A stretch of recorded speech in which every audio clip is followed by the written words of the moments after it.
Hi, I'm Andrew Lawrence. I'm going to take you through one of the features of de.iterate today, which is your data register. On the left-hand side of the menu, if you click on registers, you will see here your data register. If you open up your data register, you'll see a table with all of the data types that you're using in your business, who added them, when they were added, and how long you're keeping that data for. In today's video, I'll show you how to add a new data type. You simply go up the top here and click on Add Data Type to open up the Add window. In the data type name, you can say, for example, personally identifiable information, and we are keeping this one for reasons. And then you select the supplier that you're disclosing that data to. For example, in this video, we'll say we're disclosing personally identifiable information to de.iterate and Google. If you go in and click Save, that data is updated automatically in the table. You'll see it down the bottom here.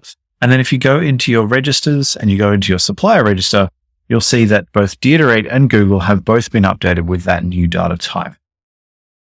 That's it. It's super easy. It's straightforward. If you have any questions or would like some information on any of the other features, please head over to the help section and have a look at the individual videos we have on every topic.